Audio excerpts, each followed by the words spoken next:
하나님께서는 성막을 어떻게 세워야 하는지 세부적으로 하나하나 일러주셨습니다.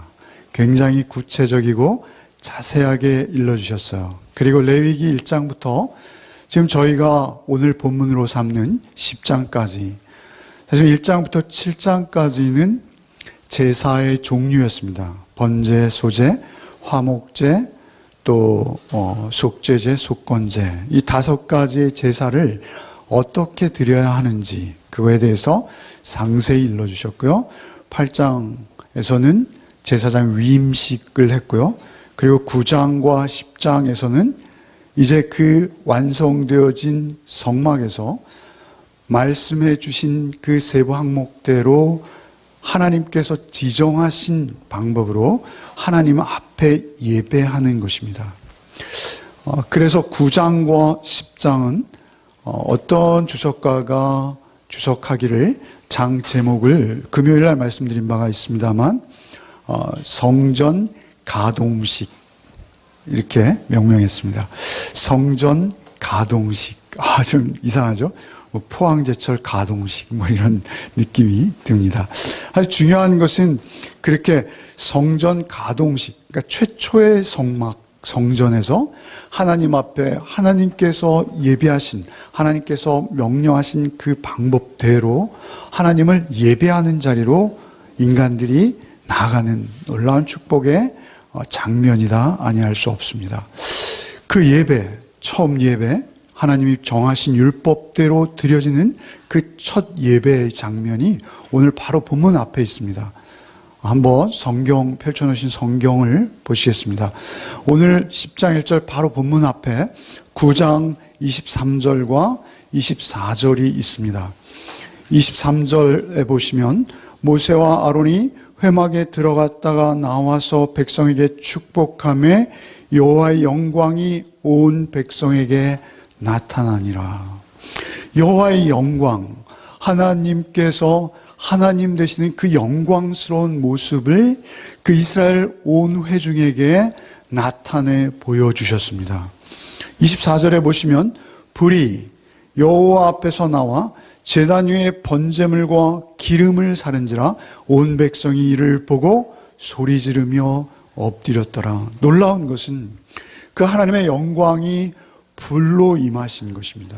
그래서 그 불이 여호와의 영광 앞에서 나와서 그 제단 위에 펼쳐놓아 있던 그 각을 떴던 고기들, 그리고 짐승의 간과 그 기름들, 그것들을 불사른 것입니다. 이건 초자연적인 현상이죠. 그때 이렇게 불이 굉장히 귀한 시대였죠. 그렇습니다. 불을 피우는 것은 우리에겐 간단하죠. 주머니에 라이터 꺼내서 탁 키면 되는데 사실은 그때 당시에는 불씨는 귀한 거였습니다. 어쨌든 하나님께서는 당신의 영광으로 그 자리에 임하셨습니다. 임하셔서 그 제단에 있는 불을 크게 일구셨습니다. 그래서 강력하게 타오르는 그 불길을 통해서 하나님의 온전한 임재를 그들은 감격적으로 경험할 수 있도록 은혜를 베푸셨습니다. 그것은 감격이었습니다. 그런데 그때 말이죠. 그때 우리가 잘 알고 있는 오늘 우리가 읽었던 10장 1절부터 5절까지 그 나답과 아비후가 하나님께서 내리신 또 다른 불에 의해서 죽임을 당하는 비극적인 사건이 일어나고 있습니다. 그것은 사실은 하나님이 불꽃으로 임하신 그 영광스러운 날 또 다른 불꽃이 임해서 나답과 아비후의 생명을 거두어 가시는, 사실은 굉장히 저주스러워 보이는, 그리고 우리가 성경에서 좀 외면하고 싶고 이 대목만큼은 그냥 슬쩍 넘어가고 싶은 그러한 대목이라 하지 아니할 수 없습니다. 사실은 그러한 모습이 한날 한시에 같은 장소에서 있었습니다. 그것을 어떻게 알 수 있냐고요? 10장 19절에 보시면 오늘 묵상이었습니다만 10장 19절에 아론이 모세에게 이르되 오늘 그들이 그 속죄제와 번제를 여호와께 드렸어도 이런 일이 내게 임하였거늘, 이렇게 논쟁하고 있는 것을 볼 수 있습니다. 오늘이라고 말하고 있어요. 그러니까 그 한날에 여호와의 영광이 그 영광스러운 불로 임하셨는가 하면 그 한날에 동일한 불이 한쪽에서는 은혜의 불과 영광의 불로 임하셨고, 또 조금 후에는 그것이 저주의 불로 그 생명을 태워버리는 그러한 끔찍한 불상사가 그들 가운데 발생했다라는 사실입니다. 오늘은 이런 사실은 불길해 보이는 이 일을 통해서 우리가 하나님께서 우리를 교훈하시는 바가 무엇인지 우리가 좀 깊이 있게 묵상하기를 원합니다. 사실은 이 불이 너무나 중요하기 때문에 우리에게 이 불을 통해서 하나님은 어떤 분이신지, 그리고 하나님 앞에 나갈 때 우리는 어떤 자세로 나가야 하는지, 그것에 대해서 하나님께서 우리를 교훈하시기 원하신다라는 사실입니다. 1절에 보시면 아론의 아들 나답과 아비후가 각각 향로를 가져다가 여호와 앞에 명령하시지 아니하신 다른 불을 담아 여호와 앞에 분향하였더니, 갑자기 아론의 아들 나답과 아비후가 등장했습니다. 그리고 각각 향로를 하나씩 가지고 있었어요. 그리고 하나님께서 명령하시지 아니한 어떤 다른 자기들이 지핀 불을 담아서 여호와 앞에 분향하였습니다. 그러자 2절에 불이 여호와 앞에서 나와 그들을 삼킴에 그들이 여호와 앞에서 즉사합니다. 3절에 모세가 아론에게 이르되 여호와의 말씀이니라 이르시기를 나는 나를 가까이 하는 자 중에서 내 거룩함을 나타내겠고 온 백성 앞에서 내 영광을 나타내리라. 내 거룩입니다. 내 영광입니다. 거룩은 원래 우리에게 없는 겁니다. 영광도 마찬가지입니다. 성경에서 거룩과 영광이라는 단어는 굉장히 중요합니다. 그 거룩과 영광은 원래 우리에게 없습니다. 그것을 하나님께서 우리를 통해서 나타내시겠다 하시는 것입니다. 성경은. 그래서 내가 거룩한 것처럼 너희도 거룩해야 하는데, 그것은 우리에게서 나오는 거룩이 아니라 하나님께서 우리에게 선물로 주시는 거룩입니다. 근데 중요한 것은 그 내 거룩과 내 영광을 나를 가까이 하는 자를 통해서 나타내겠다. 아론이 자신의 아들 둘이 한꺼번에 직사하는 이 큰 불행 속에서 아론이 아무 말도 할 수 없었습니다. 왜 그랬습니까? 하나님이시기 때문에 그렇습니다. 하나님의 예배였고요, 그 자리에 하나님이 현현하시고 하나님이 임재하셨습니다. 하나님은 두려우신 분입니다. 하나님은 우리가 다른 어떤 우상처럼 우리가 그렇게 마음대로 할 수 있는 분이 아닙니다. 하나님은 우리를 창조하신 창조주이십니다. 하나님께서는 우리의 생명의 주인이시오 우리의 존재의 근원이십니다. 그래서 아론은 잠잠할 수밖에 없었습니다. 4절에 모세가 아론의 삼촌 우시엘의 아들 미사엘과 엘사반을 불러 그들에게 이르되 나와 너희 형제들을 성소 앞에서 진영 밖으로 메고 나가라. 아론의 삼촌 우시엘의 아들 둘을 불러서 그 시체를 처리하도록 했습니다. 사실은 제사장은 시체를 만질 수 없습니다. 부정하기 때문에 그렇습니다. 제사 중에. 그러나 그 직계의 경우는 예외입니다. 레위기에 그 직계의 경우는 자기 손으로 장례할 수 있습니다. 그리고 장례하도록 하셨습니다. 그럼에도 불구하고 하나님께서 모세를 통해 이르시기를 삼촌 우시엘의 아들을 통해서 그 형제를 성소에서 메어 나가게 하셨습니다. 그것은 굉장한 저주의 죽음이었습니다. 그리고 그 장례조차 그 아비와 형제들의 손으로 치를 수 없을 만큼 끔찍한 죽음입니다.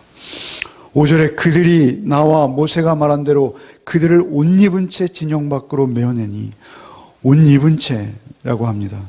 사실은 제를 치울 때도 우리가 앞에서 보았습니다만 제사장은 제사장 옷을 입고 진영 밖을 나갈 수 없습니다. 진영 밖으로 나갈 때는 반드시 옷을 갈아입고 나갔다가 다시 들어와서 제사장의 옷을 입을 수 있습니다. 그럼에도 불구하고 이제 그들이 입고 있는 옷은 아무 의미가 없어졌습니다. 그들은 제사장으로서의 의미는 전혀 없는 상태가 되어버린 것입니다. 그러니까 그 옷의 어떤 물성, 그 물질적인 성질이 중요한 것이 아닙니다. 오직 하나님께서 그 옷을 입혀주시는 것입니다, 사실은. 중요한 것은 그렇게 진영 밖으로 메어 나가는 그러한 참사가 일어났습니다. 사실 이후에도 일어난 일들이 굉장히 교훈적인 일들입니다만 우리가 오늘 더 깊이 묵상하기 원하는 것은 바로 이 1절입니다.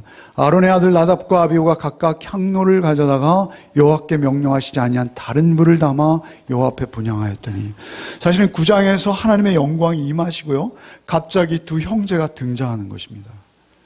그것은 모세가 아론에게 하나씩 일러서 되어지는 순서와는 별도의 순서였습니다. 그들이 갑자기 향로를 하나씩 가지고 등장한 것입니다. 그것은 대제사장만 할 수 있는 일이었습니다. 사실은 번제단에서부터 그 불똥을 담아서 향로라고 되어 있습니다만 이것은 히브리어로 불 담는 그릇과 동의어입니다. 하나님께서 지정해서 만들어라 하신 불씨 그릇입니다. 그 불씨 그릇이 갑자기 두 개가 되었습니다. 그리고 둘이서 그 향로를 하나씩 들고 나답과 아비후가 나온 것입니다. 하나님 앞으로 나온 것이죠. 레위기 16장 1절로 5절 말씀은 이렇게 말씀하세요. 아론의 두 아들이 여호와 앞에 나가다가 죽은 후에 여호와께서 모세에게 말씀하시니라. 여호와께서 모세에게 이르시되 내 형제 아론에게 이르라. 성소의 휘장한 법궤 위 속죄소 앞에 아무 때나 들어오지 말라. 그리하여 죽지 않도록 하라. 이는 내가 구름 가운데 속죄소 위에 나타남이라.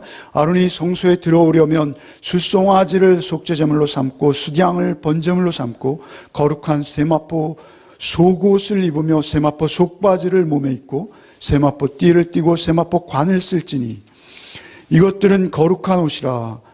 물로 그의 몸을 씻고 입을 것이며 이스라엘 자손의 회중에게서 속죄제물을 삼기 위하여 숫염소 2마리와 번제물을 삼기 위하여 숫양 1마리를 가져갈지니라. 굉장히 복잡한 절차가 있습니다. 제사장 자신을 위해서는 소를 잡아야 되고요, 그가 하나님 앞에 나갈 때는 백성들의 죄까지 대속하는 또 다른 제사가 필요했고요, 속바지까지 입어야 했고요, 머리에는 여호와께 성결이라는 머리띠를 대제사장님만 두르는 그 머리띠를 둘러야 했습니다. 사실은 하나님께서 정한 절차와 방법대로 나가는 것입니다. 하나님의 존전, 하나님의 임재 앞에 우리가 나갈 때는 우리가 가장 중요한 것은 그분이 우리 성경에 기록한 하나님이 분명하시다면 그것은 성경에 기록된 대로 하나님께서 요구하시는 방법대로 하만 하나님 앞에 나갈 수 있습니다. 우리가 마음대로 우리의 마음속에 우리의 상상 속에 만들어낸 하나님이 아니라 성경에 기록된 하나님 앞에 우리가 나갈 때는 하나님이 요구하시는 방법대로 나와야 하는 것입니다. 두 번째는 저들이 향로를 각각 소유하고 있다고 합니다. 향로는 굉장히 깊은 의미가 있습니다. 동일한 표현이 민수기에 등장합니다. 민수기 16장에 보면 모세에게 반기를 들었던 고라의 일당들이 각각 자신의 향로를 들고 하나님 앞에 서는 것을 봅니다. 향로는 함부로 만들 수 있는 게 아니었습니다. 그러나 그들이 각각 자기 소유의 향로를 가지고 있었습니다. 그 자기 소유의 향로가 무엇을 의미하는 것일까요? 그것은 마치 이방인들이 이방 제사를 드리시듯이 하나님께서 지정하신 하나님의 소유의 물건들도 자기들이 만드는 것이 그들에게 습관화되어 있다는 것을 의미하는 것입니다. 불법적인 제사를 계획적으로 기획하고 그것을 실행하기까지 했다는 것입니다. 그래서 그들이 향로를 가지고 나갑니다. 그런데 더욱 중요한 것은 그 향로에 담긴 불입니다. 그 담겨있는 불은 무엇입니까? 다른 불입니다. 우리가 지난주에 그 제단의 불이 꺼지지 않게 하라 하셨죠. 그래서 그 제단의 불은 무엇이었죠? 하나님께서 우리에게 주신 성령이었습니다. 그 불은 우리가 지핀 불이 아니라 하나님께서 수요하신 하늘로부터 임하시는 불입니다.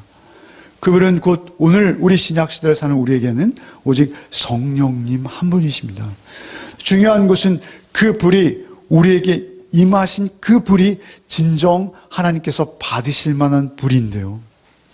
그들은 그들의 마음대로 뭔가 인간의 힘으로 붙인 그 지핀 불, 그 불을 가지고 하나님 앞에 나가려 했던 것입니다. 네 번째는 우리가 9절에 보시면요. 9절에 이렇게 기록하고 있죠. 너와 내 자손들이 회막에 들어갈 때 포도주나 독주를 마시지 말라. 그렇죠. 술 취하지 말라. 이는 방탕한 것이지 오직 성령의 충만함을 입어야 될 그들입니다. 그런데도 불구하고 그들이 술 취했다면 그것은 더욱이 있을 수 없는 일이었겠죠. 술 취하지 않는다는 것은 방탕하지 않는다는 것입니다. 시간을 낭비하지 않는다는 거고요. 하나님 앞에 절제된다는 표현입니다. 중요한 것은 그들이 그 모든 것을 다 어겼습니다. 그리고 하나님 앞에 여러 가지 계속되는 것들을 다 어겼어요. 사실은 굉장히 짧은 본문입니다만 이 안에 많은 의미들을 함축하고 있는 것입니다. 여러분에게 드린 주석에도 사실은 그것을 밝히 드러내지는 못하고 있거든요. 근데 우리가 성경의 전후 문맥을 통해서 더욱 깊이 사실은 이 교훈은 받아야 합니다. 왜냐하면 하나님께서 이들을 죽이기까지 하셨기 때문에 그렇습니다. 이들은 누구입니까? 아론의 아들들입니다. 아론은 대제사장이죠. 대제사장의 아들들입니다. 그들은요, 출애굽기 24장에 보면 이미 그들의 이름이 등장하고 있습니다. 출애굽기 24장 1절에 보면요, 70인 장로와 나답과 아비후가 70인 장로와 함께 하나님의 임재가 계신 시내산에 가까이 나가는 것을 볼 수가 있습니다. 그들은요, 백성과 레위인들 모두에게 극진한 존경과 사랑을 받는 그러한 자들이었어요. 근데 그들이 제사장의 옷이 얼마나 멋있었을까요? 그죠? 에이프론, 그 앞에 12보석이 박혀 있고 에봇을 두르고요. 그 제사장의 옷을 입고 향로를 하나씩 들고 그들이 향로에 불을 담아서 성막에 들어가고 있어요. 백성들이 그들을 보기에 그들은 하나님 앞에 참으로 충직해 보이는 종이었습니다. 멋있었습니다. 그들의 혈통도 누구도 부정할 수 없는 모세의 조카, 친조카이자 아론의 친아들이었습니다. 그리고 그들은 그동안 제사장에 오르기까지 많은 과정을 거쳐왔습니다. 그런 그들이 향로에 불을 담아서 들어가는 모습을 보면서 그들의 열심과 그들의 성실과 그들의 아름다운 모습에 이스라엘 회중들은 경건함마저 느꼈을 것입니다. 그러나 하나님께서는 그것을 받지 않으십니다. 오늘날 우리 교회 안에 이럴 수 있다는 것입니다. 소위 오늘날 우리가 교회라 일컫는, 그리고 우리에게 성도라 일컫는 우리 안에 그러한 일들이 있을 수 있다는 것입니다. 그래서 과연 이 나답과 아비후의 잘못이 무엇인지 우리는 더욱 깊이 묵상해야 합니다. 그리고 그들의 잘못을 우리가 답습하지 않도록 우리가 경건하고 깨어서 늘 조심하는 우리의 모습이 되어야 하는 것입니다. 하나님 앞에, 하나님의 임재 앞에 나아갈 때 우리의 모습을 하나님 앞에 잘 갖추는 것, 아무리 열심히 있다 하더라도 그 선한 의도라 할지라도 하나님께서 원하시지 않는 것은 하나님께서 받지 않으십니다.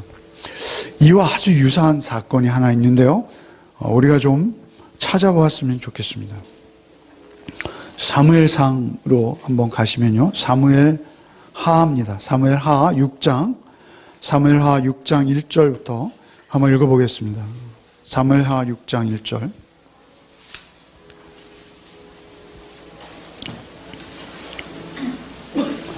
다윗이 하나님의 궤를 다윗성으로 옮기는 그러한 모습입니다. 1절부터 함께 읽어보겠습니다.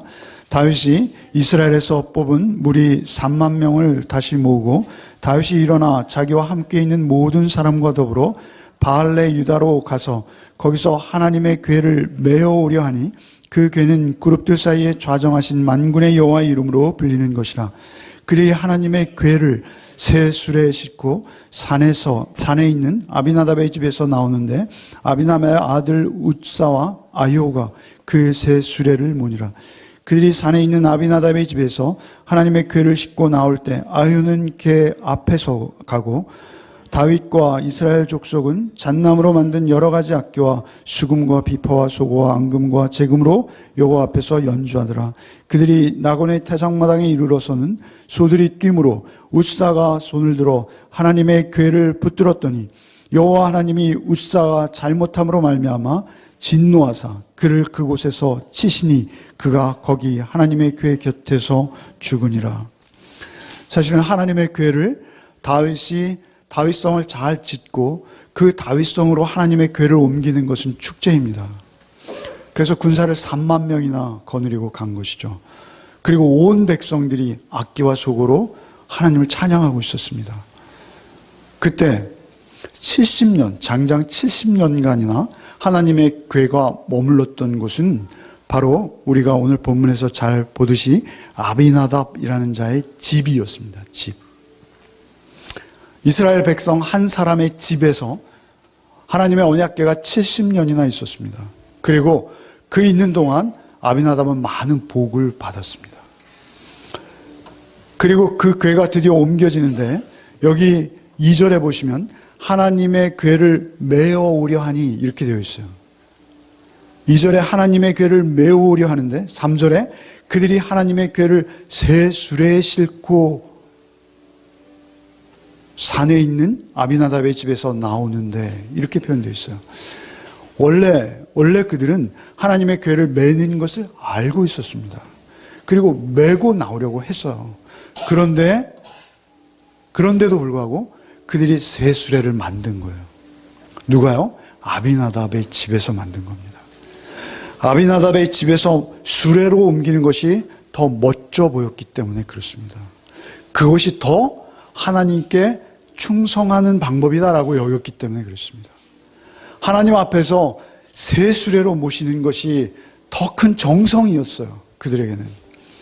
그래서 앞에서는 아히오가, 뒤에서는 웃사가 그 수레를 따르고 있었어요.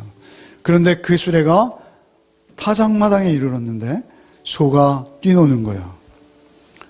언약궤가 수레에서 떨어질 것 같은 위기감을 느꼈습니다. 그때 당시의 수레는요 60cm 미만이었다고 합니다. 높이가.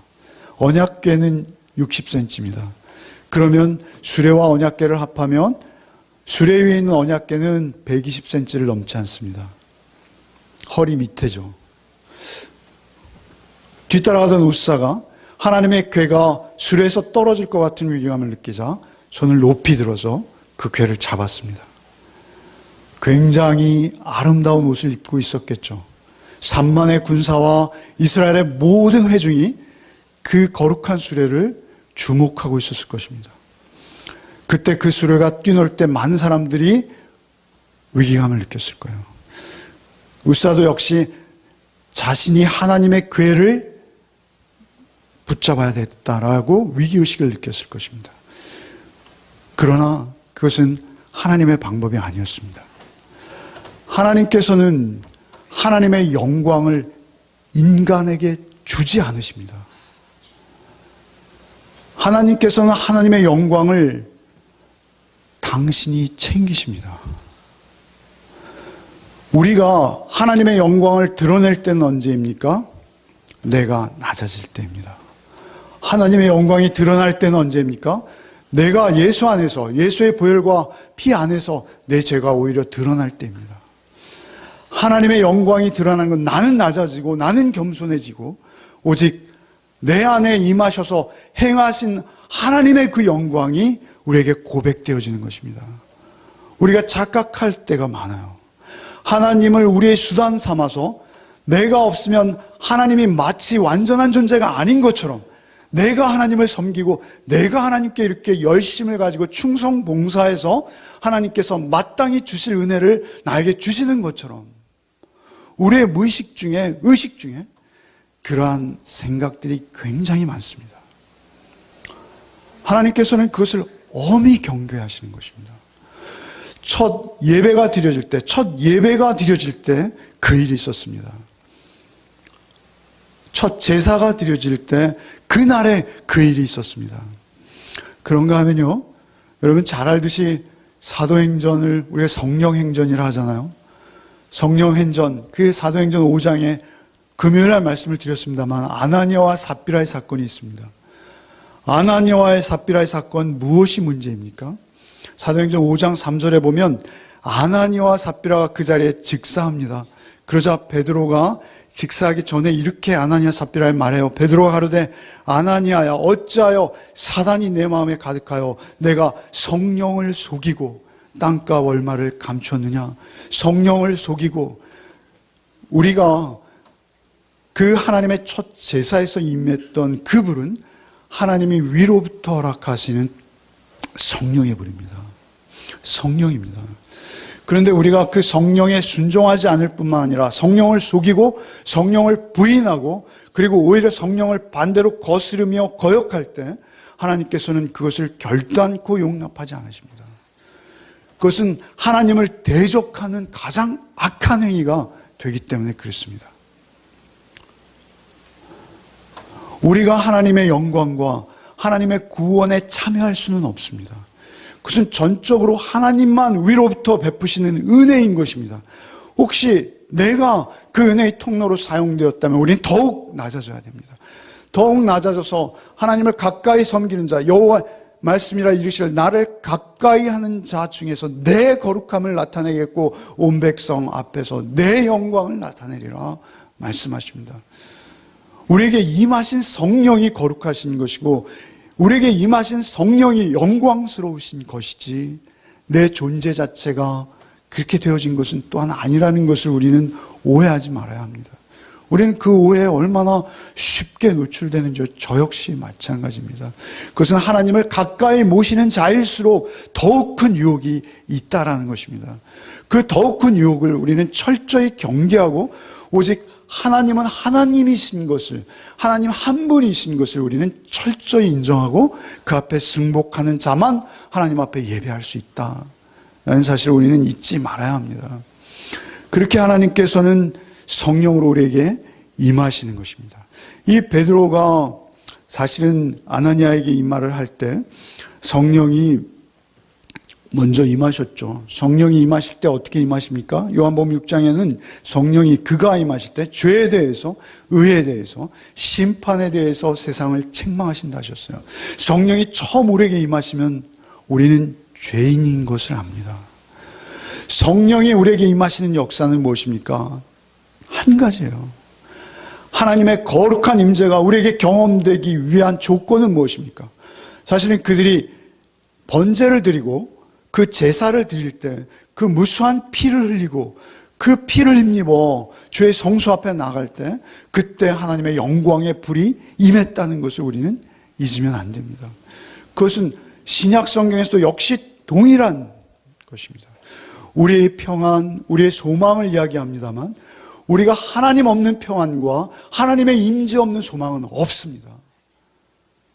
그러니까 성경에서 누누이 반복해서 우리에게 말씀하시는 것은 피의 제사를 통해서만 하나님께 나올 수 있다라고 그 유일한 길을 우리에게 열어두셨어요. 그래서 모든 예배와 우리의 삶 속에서 반드시 우리의 눈을 뜰 때, 우리가 잠들 때, 우리에게 동반되어야 되는 것은 내가 누구인지를 하나님의 그 보혈의 십자가 앞에서 바르게 인식하는 것이 성령의 하시는 일입니다. 그리고 내가 예수 그 구원의 보혈의 대속의 은혜 없이는 구원받을 수 없는 자라는 것을 성령만 일러주십니다. 여러분, 제가 아무리 여러분에게 이렇게 설교를 열불을 토하면서 얘기해도요, 성령이 역사하지 않으시면 여러분 그 향기를 맡을 수 없습니다. 여러분 그 하나님의 임재를 누릴 수 없습니다. 그래서 우리는 성령님께 오직 구하는 것이고 성령님이 우리에게 임하셨을 때 우리는 그 놀라운 임재와 영광을 경험하고 말로도 할 수 없는 하늘의 평안을 누리게 되는 것입니다. 그것은 오직 성령만 하시는 일이에요. 그것을 인간이 자기 힘과 능력 있냐 한다든지, 그것을 인간이 자기의 특별한 재주와 어떤 공로로 그것을 부를 수 있다라고 자신을 과신하거나 자신을 드러내는 것은 하나님께서 가장 싫어하시는 일이라는 것을 성경 우리에게 누누이 강조하시는 것입니다. 그 초대 교회가 서갈 때 아나니와 삽비라를 그 자리에 죽이시는 것입니다. 오늘날은 그런 일이 일어나지 않습니다. 오늘날은 더 성령을 크게 욕되게 하는 일들이 비일비재하지만 그 일이 일어나지 않는 이유는 무엇입니까? 하나님께서 참고 기다리시는 것입니다. 그러나 교회가 처음 시작하는 초대교회, 그리고 첫 제사가 드려지는 그 자리에서 하나님께서는 제사가 무엇인지, 그리고 교회가 무엇인지를 우리에게 교훈하시는 것입니다. 오직 예수의 피로 값주고 사셨고 그 피를 힘입어 하나님의 임재와 성수 앞에 나오라 라고 우리를 초대하시기 위해서 그 엄위하신 교훈을 우리에게 구약에도 신약에도 기록해 주시는 것입니다. 오직 그 피를 힘입어 나가는 것이죠. 사도행전 2장 37절 보십시오. 사도행전 2장 37절. 그들이 사도행전에서 성령이 임하는 장은 어디이죠? 사도행전 2장입니다. 그죠? 1장에서 제자를 뽑았죠. 그리고 2장에서 120문도가 마가의 다락방 기도할 때 하나님의 성령이 임하셨어요. 그리고 37절을 같이 읽어보겠습니다. 그들이 이 말을 듣고 마음에 찔려 베드로와 다른 사도들에게 물어 이르되 형제들아 우리가 어찌할꼬 하거늘 베드로가 이르되 너희가 회개하여 각각 예수 그리스도의 이름으로 세례를 받고 죄 사함을 받으라. 그리하면 성령을 선물로 받으리니. 성령은 선물이에요. 하나님께 주시는 거예요. 그런데 그 성령이 임하기 시작할 때 그들에게 나타난 첫 번째 반응은 무엇이었습니까? 그들이 마음에 찔림을 받았습니다. 너희가 예수 죽인 자다. 너희가 예수 죽인 자다라는 그 베드로의 혹독한 설교예요. 사실은 그 설교는 오늘날 우리가 소위 말하는 설교와는 너무나 다른 설교였어요. 너희가 예수 죽인 자다라고 그들을 책망하기 시작하자 그들의 마음에 찔림이 임했습니다. 성령이 움직이기 시작하신 것입니다. 그러자 그들이 너희가 예수 그리스도의 이름으로 세례를 받고 이렇게 말씀하시는 건 무엇이죠? 세례를 받는다는 것은 죽었다가 다시 사는 것입니다. 그것은 오늘날로 말하면 그 레위기의 표현대로 하면 번제입니다.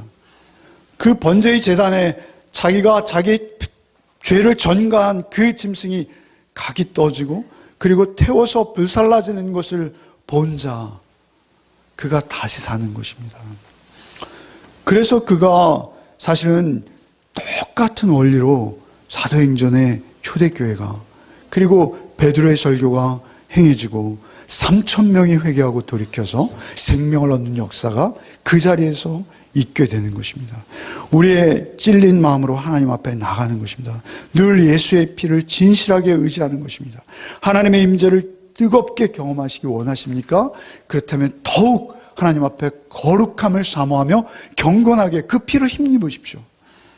그럴 때 하나님이 여러분 앞에 더욱 뜨겁게 불로 성령으로 여러분에게 임하시는 복이 경험될 줄 믿습니다. 그래서 오직 하나님의 은혜입니다. 우리가 잊지 말아야 될 것은 교회 안에 근데 우리가 그 성령과 더욱 멀어진 사람들이 많이 있다는 거예요. 왜 아론의 아들 나답과 아비유여야만 했을까요? 그것은 우리 교회 안에 이 베드로가 이 사도행전 2장의 베드로 전서에 이렇게 말하죠. 4장 17절에 하나님의 집에서 심판을 시작할 때가 되었나니 이렇게 언급하세요. 심판이 어디서부터 시작된다고요? 하나님의 집에서 시작된다는 거예요. 이것을 잊지 말아야 돼요. 여러분 우리 예수를 믿었습니까? 여러분이 자랑할 것은 십자가밖에 없습니다. 여러분이 자랑해야 될 것은 여러분의 번영과 축복과 건강이 아니라 여러분에게 임하신 성령입니다. 그리고 그 성령이 내 안에 이루신 그 평안과 소망과 기쁨과 하나님의 임재인 것입니다. 그것이 영광이에요. 여러분의 열악한 삶 속에서도 하나님이 나와 함께 하십니다. 오직 성령이 주시는 그 기쁨으로 주님만을 높이고 찬양하는 복이 여러분의 삶 속에 경험되어야 하실 줄 믿습니다. 그것은 누가 하십니까? 오직 성령께서만 여러분에게 베푸실 수 있습니다.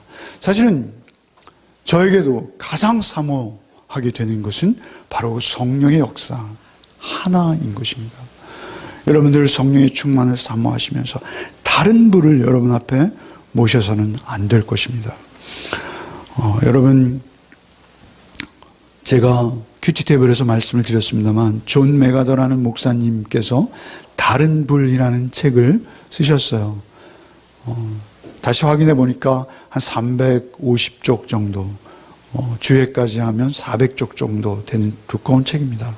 그런데 그 책 가운데서 신랄하게 오늘날 우리 현대교회에 임한 다른 불들을 설명하고 계세요. 미국에서는요, 1960년대까지 우리가 소위 말하는 오순절 교회, 우리가 소위 말하는 순복음이라 불려지는 그 오순절 교회가 1960년까지는 이단이었습니다. 그런데 그들이 그 신학적 차이가 우리와 있어요, 분명히. 존 메가더 목사님이 이렇게 말씀하세요. 사실은 그들이 사실은 정통 교단 안으로 들어오고 나서 우리에게 급속히 번진 것은 많은 숫자의 사람들이 교회로 몰려왔지만 사실 그들이 믿고 따르는 그 예수는 성경의 예수와는 조금 다른, 그래서 다른 불이다라고 책을 명명하신 거예요. 거기에는 여러분이 잘 아는 우리 한국의 자랑이라 하는 그 목사님의 이름도 그 목사님에 언급되고 있어요. 아르헨티나 뭐 이런 곳에 그 임하신 성령님들을 다른 불이다 이렇게 단정적으로 말하고 있어요. 왜 그들의 눈에 그것이 다른 불로 보였을까요? 그들도 분명 하나님의 사람이고 또 세계적으로 굉장한 존경과 또 베스트셀러를 계속 연작으로 내시는 목사님들이십니다. 그런데 왜 그런 번영신학, 육신의 정욕과 안목의 정욕과 이생의 자랑을 버려야 될 우리들이 오히려 육신의 정욕과 안목의 정욕과 이생의 자랑이 우리의 섬김의 대상이 되어버리는 그러한 신학을 우리가 경계해야 된다라고 그분이 역설하시는 것입니다. 모세가 아론에게 이르되 이는 여호와의 말씀이라 이르시기를 나는 나를 가까이 하는 자 중에서 내 거룩함을 나타내겠고 온 백성 앞에서 내 영광을 나타내리라 했는데 우리는 그 영광을 나 개인의 영광으로 취해버리는 그분의 책 앞에 몇 분의 간증이 있어요. 그래서 그걸 좀 인용해서 제가 한번 읽어드리겠습니다. 마달레나라는 분이 그 책 앞에 쓰셨어요. 몇 쇄 베스트셀러가 돼가지고요. 인쇄가 여러 판 나왔는데 그래서 그 최초의 그 책을 읽었던 그리고 도움을 받았던 분들의 간증을 그 나중에 나온 인쇄판에 이렇게 기록하셨어요. 그래서 그것을 제가 좀 읽어드리겠습니다. 존 메가더 목사의 도움을 받아 은사주의를 성경에 비춰 재평가하기 전까지 6년 동안 은사주의 교회에 다녔다. 지금도 은사운동에 참여해 속고 있는 사람들이 무척 안타깝다. 그들은 자신들에게 약속된 번영을 누리지 못하고 있다. 사람들은 100배의 보상을 기대하고 귀중한 것을 모두 바치는 것을 보았다. 기대했던 보상이 이루어지지 않자 그들은 믿음이 부족하다는 말을 들어야 했다. 참으로 서글픈 일이 아닐 수 없다. 그런가 하면 마이클이라는 분은 또 이렇게 간증하고 있습니다. 몇 년 전 어린 자녀를 잃었다. 우리 교회의 어떤 교인들은 아이가 낳지 않는 이유는 우리의 믿음이 충분하지 못하기 때문이라 말했다. 또 어떤 사람들은 우리의 삶에 틀림없이 숨긴 죄가 있을 것이라고도 했다. 나와 아내는 이 책과 가르침을 통해서 많은 것을 배웠고 마침내 10년 이상 다녔던 은사주의 교회를 떠날 수 있었다. 아직도 그릇된 가르침을 따르는 은사주의 신자들, 곧 참된 진리를 배워야 할 필요가 있는 신자들이 너무도 많다. 이런 소회를 적고 있습니다. 또 다른 분 하나만 더 소개하면요. 나는 35살이고 노르웨이 서부에 살고 있다. 새신자인 나는 2년 동안 오순절 교회에 다녔다. 그들이 가르치고 실천하는 것, 현세에서의 행복, 긍정적인 고백, 물질적인 번영, 세속적인 명성 등 내가 성경에서 읽은 것이 아니었다. 회개나 나의 삶을 내려놓는 것이나 그리스도의 종이 되는 것에 관한 말은 한마디도 듣지 못했다. 약 1년 전부터 이런 것들에 관한 목사님의 가르침에 귀를 기울이기 시작했다.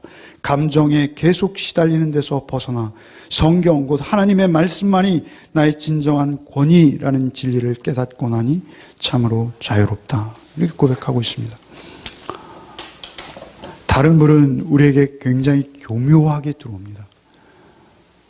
종교다원주의와 또 요즘 세태, 보편구원론이라는 게 있어요. 심지어는 우리 성도님들과도 대화를 하다 보면요, 보편구원론에 깊이 빠져 있습니다. 그래서 어떻게 고백하시냐면요, 예수 믿고 이제 구원받았는데 무슨 회개가 필요하냐. 사랑의 하나님께서 이미 나를 구원하셨다. 내가 앞으로 지을 죄도 다 용서하셨다. 맞습니다. 다 용서하셨습니다. 그러나 요한 1서의 말씀처럼 그 죄의 고백은 우리에게 끊이지 않아야 합니다.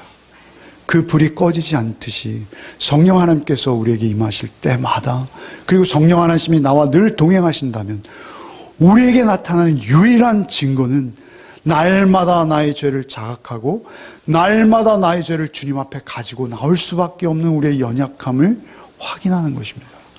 그것이 확인되지 않는다면 우리는 하나님의 사람이 아닐 것입니다. 그리고 우리 안에 성령의 불은 이미 꺼져 있는 게 확실합니다. 은사주의, 신비주의, 번영신학. 베니힌이라는 목사가 있습니다. 그 책에서 베니힌의 치유사역을 낱낱이 추적해서 기록한 게 있습니다. 아프리카에서 엄청나게 많은 사람들이 치유받았다는데요, 그 치유받은 사람들을 다 추적했습니다. 그런데 그 추적한 사람의 보고서에 의하면 치유는 한 건도 없었다, 이렇게 보고하고 있습니다. 우리나라에서도 그 치유가 떠들썩했던 적이 있지 않습니까? 물론 하나님은 치유하십니다. 그러나 사람에게 영광받는 방법은 아니십니다. 사람에게 어떤 물질적, 재정적 축복을 더해주기 위해서 그 수단을 이용하게 하시지 않는다는 말입니다. 하나님의 치유는 성령이 직접 그에게 임하셔서 성령이 행하시는 것입니다. 사람이 행하는 게 아니란 말입니다. 사람이 그것을 TV에 내보내고 그것을 강조하면 사실은 그것은 의심해 볼 소지가 있습니다. 토론토 브레싱인가요? 우리에게 잘 알기 빈야드라는, 손대면 넘어지는 거 있지 않습니까? 그게 도대체 하나님의 임재와 무슨 상관이 있습니까? 손대면 넘어진다는 게 도대체 성경 어디에 있습니까? 그것이 하나님의 임재라고 떠들어내는 자들의 이유가 무엇입니까? 넘어졌다 일어나면 사람이 변합니까? 넘어졌다 일어나면 그들이 죄를 깨닫고 하나님 앞에 경건한 모습으로 거룩한 하나님의 거룩한 백성으로 거듭나는 일들이 그들에게 있습니까? 단순히 넘어졌다 일어나는 일은요, 인도에 가면요, 신비주의 단체들, 사교, 집단, 이런 곳에서는 아주 오래전부터 익숙하게 경험되어지는 현상이라고 합니다. 미국에서도 오히려 사단 숭배하는 자들에게 있는 현상이라고 합니다. 왜 교회 안에 그런 추한 모습들이 하나님의 성령의 증거라고 버젓이 우리에게 추앙받고 있는지요? 그것은 우리가 무지해서 그런 것입니다. 우리가 하나님의 말씀에 너무 막혀 있고 그 말씀에 주목하지 않기 때문에 우리가 하나님의 지식에서 멀어진 것입니다. 우리에게 있어서 중요한 것은 무엇입니까? 오직 하나님께서 우리에게 허락하신 성령의 불이 우리 가운데 있어야 합니다. 요한복음 16장 7절 말씀에 주님께서 이렇게 말하십니다. 그러나 내가 너희에게 실상을 말하노니 내가 떠나가는 것이 너희에게 유익이라. 내가 떠나지 아니하면 보혜사가 너희에게 오지 아니할 것이요 가면 내가 그를 너희에게로 보내리니. 예수께서는 어린 양으로 오셨어요. 그분은 피 흘리고 죽으셔야만 하는 거예요. 그분이 죽임당하시고 그리고 그분이 다시 사셔서 하나님 보좌 우편에 앉으실 때에만 성령께서는 우리에게 오실 수 있는 것입니다. 그것은 레위기의 말씀과 동일한 구조를 가지고 있어요. 너무나 똑같아요. 그렇게 예수의 어린 양의 피 흘림을 통해서 우리는 오직 하나님의 임재 가운데 나아갈 수 있고 그 뜨거운 불을 우리에게 모실 수 있습니다.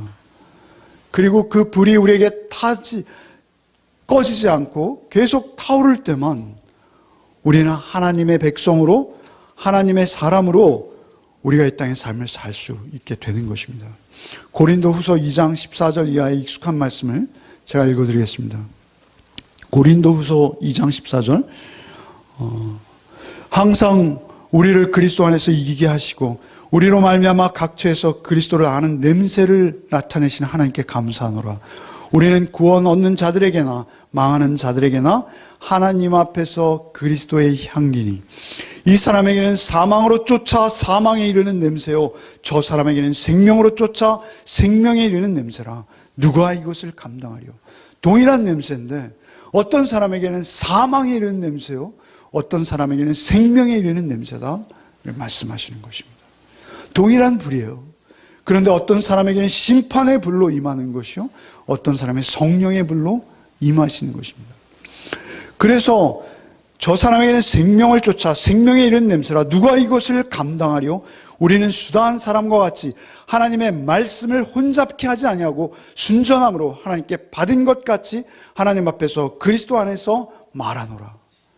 결국 그 향기는 그들이 하나님께로부터 받은 말씀 안에 있고 그 말씀을 혼잡하게 하지 아니하고 단순한 그 말씀을 오직 한 가지 하나님의 주신 은혜의 선물로 전할 때 그곳에서 그리스도의 향기가 나타난다.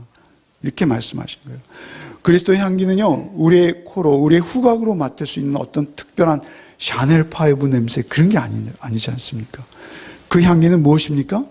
그의 인격과 성품에서 자연스럽게 그 안에 계신 불꽃, 곧 보혜사 성령께서 그를 명령하시고 그를 움직이시고 그를 인도하심으로 말미암아 그리스도 앞에서 거듭난 자만 누릴 수 있는 향기가 있습니다.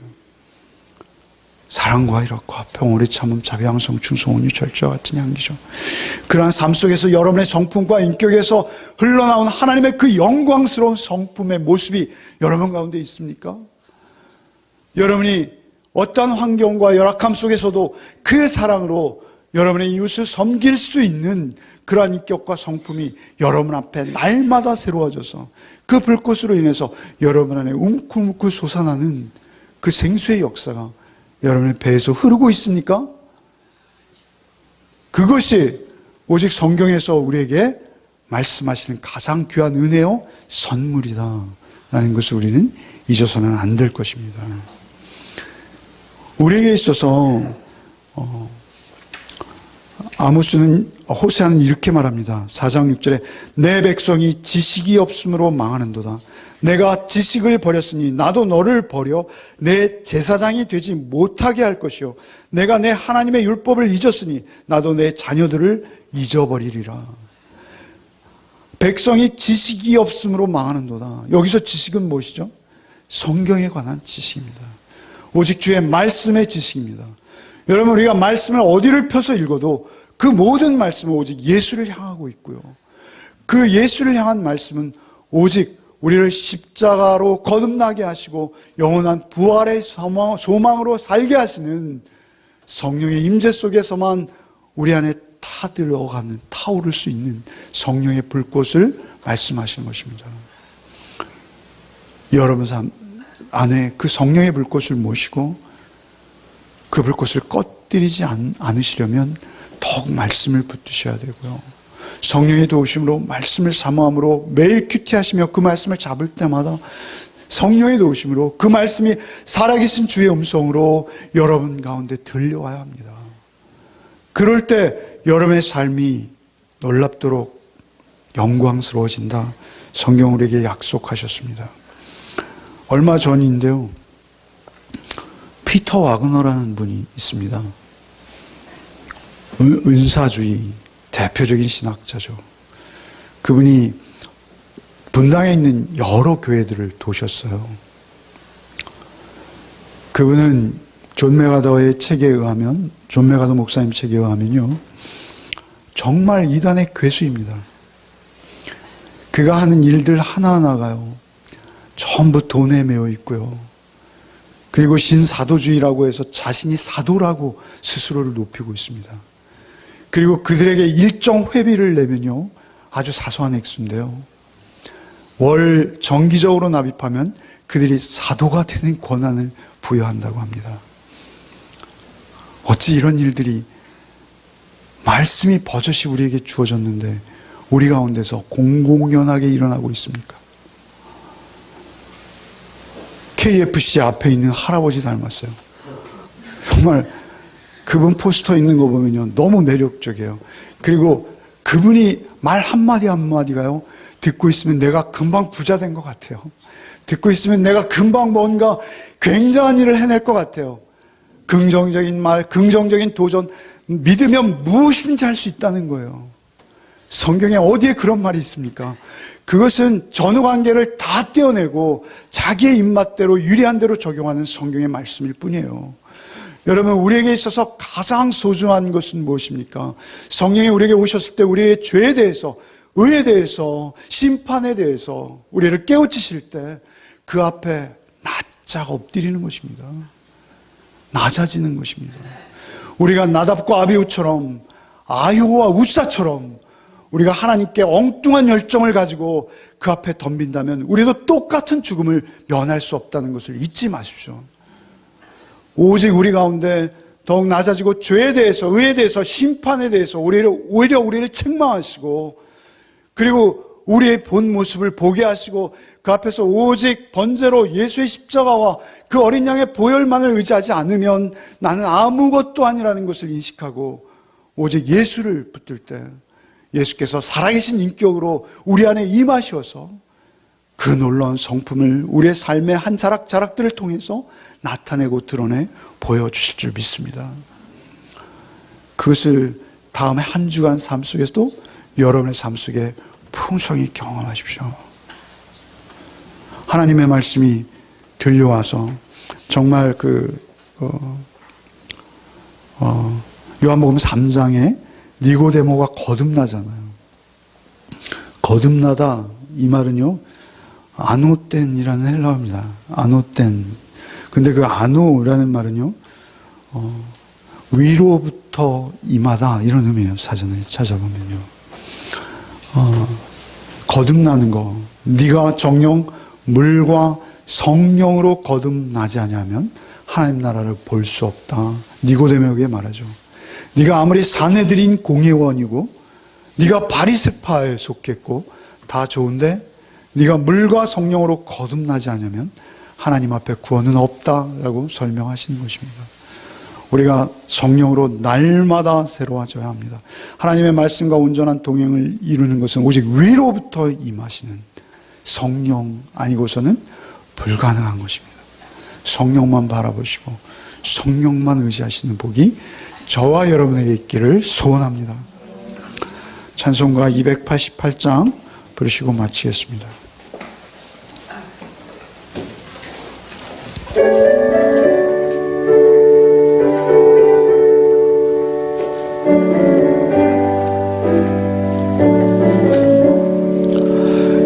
예수를 나의 구주 삼고 성령과 피로써 거듭나니 이 세상에서 내 영혼이 하늘의 영광 누리도다. 이것이 나의 간증이요 이것이 나의 찬송일세.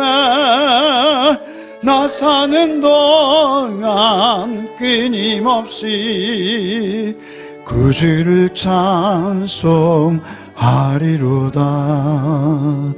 온전히 주께 맡긴 내 영 사랑의 음성을 듣는 중에 천사들 왕래하는 것과 하늘의 영광 누리도다. 이것이 나의 간증이요 이것이 나의 찬송일세. 나 사는 동안 끊임없이 구주를 찬송하리로다. 주 안에 기쁨 누림으로 마음의 풍랑이 잔잔하니 세상과 나는 간 곳 없고 구속함지만 보이도다. 예, 간증이요 이것이 나의 찬송일세. 나 사는 동안 끊임없이 구주를 찬송하리로다.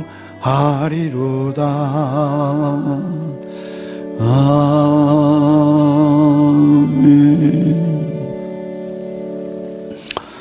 하나님 아버지, 참으로 주 안에 기쁨 누림으로 마음의 풍랑이 잔잔하니 세상과 나는 간 곳 없고 구속한 주님만 보인다는 이 고백이 우리의 고백 되게 하여 주옵소서. 어린 양 되셔서 날 대신에 십자가에 달려 피 흘리신 예수, 그 예수만 우리 안에 늘 보이게 하여 주옵소서. 그것만이 우리의 간증 되기를 원합니다. 주의 십자가, 보혈의 십자가만이 우리의 찬송 되기를 원합니다. 우리가 이 땅을 사는 동안 끊임없이 구주, 날 구원하신 어린 양 예수 그리스도만을 높이며 나를 낮추고 하나님의 영광으로 나에게 임하신 그 영광을 증거하는 증인으로서의 삶을 우리의 인격 속에서 살아내는 기쁨이 우리에게 있게 하여 주옵소서. 사람의 힘과 능으로 할 수 없고 오직 성령께서만 하실 수 있사오니 늘 성령께 구하고 의지할 때 그 성령께서 다른 불이 아니라 하나님 하늘로부터 임하시는 예수 십자가로 임하신 그 성령의 불이 우리 안에 늘 뜨겁게 타오르는 복이 있게 하여 주옵소서. 예수 그리스도의 이름으로 기도하옵나이다. 아멘. 이제는 우리 구주 예수 그리스도의 은혜와 하나님 아버지 그 크고 극진하신 사랑과 성령의 교통감화 충만케 하시는 은총이 다른 불이 아니라 오직 위로부터 임하신 거듭나게 하시는 하나님의 불을 마음에 품고 예수 따라 매일 나를 부인하고 주의 십자가 지고 주의 인격을 드러내는 하나님의 영광을 드러내는 자로 우리의 삶을 하나님께 번제로 드리기를 소원하는 우리 가족들 위해 이제부터 영원토록 함께 계시기를 축원하옵나이다. 아멘.